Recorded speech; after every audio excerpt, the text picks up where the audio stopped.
Ya pemirsa Hidup Sehat itu dia tadi ya, ternyata banyak sekali manfaat dari mendonor darah. Dan lebih dalam lagi kita akan membahas di sini Dokter Haikal ya, karena ini bertepatan dengan Hari Donor Darah Sedunia.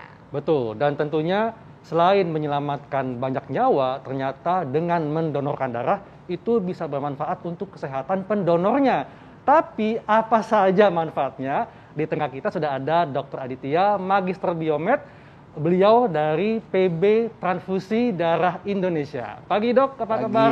Sekjen PB Transfusi Darah Indonesia. Pagi dokter, apa kabar? Ya, alhamdulillah sehat. Ya dokter, ini kita langsung saja ke fakta dan mitos yang beredar ya dokter tentang donor darah. Karena banyak sekali yang bilang donor darah ini bagi penerima maupun pendonornya memiliki banyak sekali manfaatnya dokter. Nah supaya pada aware dan juga paham nih dokter, termasuk saya juga supaya lebih aware lagi tentang donor darah, kita akan membahas fakta dan mitos nih dokter.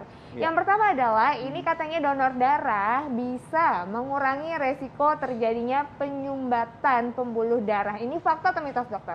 Fakta kayaknya. Fakta. Oh kenapa dokter? Karena dengan kita rajinkan mendonorkan darah, tapi tentunya kan dengan syarat-syarat yang sudah ditentukan ya. Jadi kan memang kita nggak sembarang orang terus bisa menyumbangkan darahnya. Ada proses seleksi di situ. Jadi kalau memang dia itu memang layak untuk mendonorkan darah, dia akan kita ambil darahnya. Nah ternyata dengan dia menyumbangkan darahnya itu mengurangi yang ada di dalam darah itu, terutama kolesterol, asam urat gitu ya. Jadi mengurangi beban di sirkulasi darah, tidak hanya bermanfaat menyelamatkan nyawa pasien, ternyata dengan donor darah itu juga itu banyak ada beberapa jurnal yang menuliskan mengurangi yang pertama resiko kena sakit jantung. Yang kedua yang paling populer itu dengan rajin mendonorkan darah akan mengurangi terjadi kanker dalam bentuk apapun, karena kanker itu sangat memerlukan zat besi di dalam darah. Nah, kalau kita rajin mendonorkan darah, donor darah itu mengurangi jumlah kadar besi dalam darah si pendonor, sehingga disebutkan mengurangi risiko untuk terjadi kanker. Oke, baik dokter. Nah dokter, tapi baiknya dalam kalau kita memberikan donor darah itu harus ada batasan setahun boleh berapa kali atau ada jedanya harus berapa hari, gimana dokter? Iya, jadi yang pertama memang donor darah itu kan bukan sesuatu yang yang aman sekali enggak. Jadi memang ada, karena kita akan mengambil darah dalam jumlah tertentu. Apalagi sekarang jumlahnya dok, awalnya kan 250 cc, sekarang 350 cc. Yang terakhir beberapa negara Eropa dan Amerika sudah mulai mengambil 450 cc darah, bayangin. Banyak ya? Tapi jangan khawatir, di unit transfusi darah itu akan menseleksi, jadi akan ada aturan-aturannya, mulai dari berat badan, Mbak, berat badan, kemudian umur ya, kemudian juga akan ada proses pemeriksaan, ya yang paling penting itu hemoglobinnya. Kalau hemoglobinnya layak, kalau laki-laki di atas 12,5, kalau perempuan di atas 12 gram per desiliter, maka akan diambil darah. Kalau di Indonesia sekarang sudah biasanya ngambil kantong 350 cc. Jangan khawatir sekali lagi, karena darah dalam tubuh kita itu sekitar 8% dari berat badan. Kalau misalnya 45, syarat minimal itu 45 kilo, jadi sebenarnya orang itu mempunyai sekitar 4 liter darah. Jadi kalau cuma diambil 350 cc, sementara tidak ada sakit-sakit yang lain, rasanya sih aman-aman saja dok, insya Allah. Jadi tadi ada batas waktu ada. Dalam kemudian, setahun maksimal? Kemudian ini juga terjadi beberapa perubahan, artinya penelitian juga sering dilakukan. Kalau dulu kan 120 hari Mbak, kemudian maju lagi jadi 75 hari. Nah yang terbaru sekarang orang bisa mendonorkan darahnya dalam waktu 60 hari. Jadi 60 hari boleh donor. Dan yang lebih menariknya lagi, sekarang donor itu bukan cuma yang konvensional yang sering kita lihat dokter Haikal ya, bisa seperti yang sekarang ada, juga secara menggunakan mesin namanya aferesis.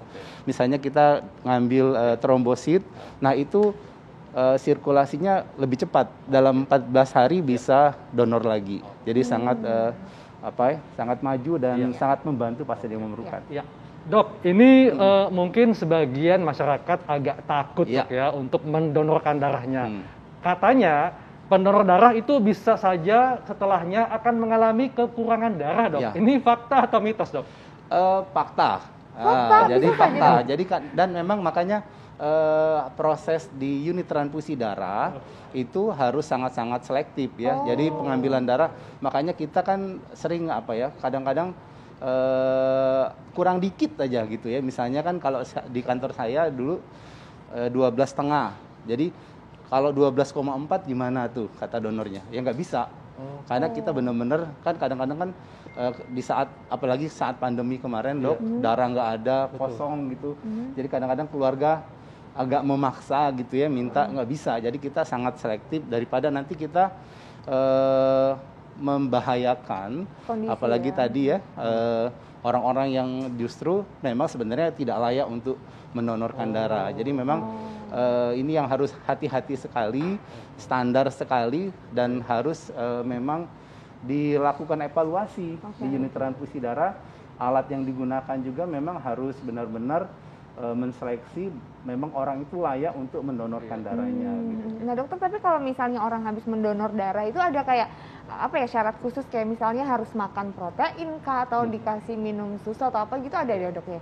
Ada, tapi beberapa penelitian dan beberapa negara juga sudah mulai meninggalkan itu karena memang ternyata apalagi di Indonesia ya, dengan makan yang berbagai menu yang memang banyak mengandung zat besi sebenarnya, bukan protein, zat besi yang zat besi lumayan yang tinggi, ya? jadi akan tidak terlalu mempengaruhi lah. Yang penting sekali lagi, yang utama itu kita selalu mengedukasi sebelum donor supaya banyak minum air putih tentunya ya. Jadi itu yang akan membuat keseimbangan dalam jumlah darah dalam tubuh gitu. Pabrik di dalam tubuh kita, pabrik darah itu kan kalau memang dia normal, dia akan memproduksi secara reguler dan memang akan tetap menjaga yang bersangkutan akan tetap sehat dengan mendonorkan darah. Dok, ini kan memang suatu tugas mulia ya, kita mendonorkan, menyumbangkan darah kita. Dan tentunya masyarakat bertanya nih, bagi masyarakat yang belum pernah sama sekali mendonorkan darah, apakah ada syarat utama yang harus betul-betul ini merupakan syarat yang harus dipenuhi sebelum bisa mendonorkan darah? Yang pertama memang umur ya, karena kan 17 tahun itu tidak boleh dilanggar minimal. Kalau ditanya sampai umur berapa, nah ini juga ada berapa perdebatan ya. Kalau di Indonesia masih umurnya 65 tahun. Itu maksimal?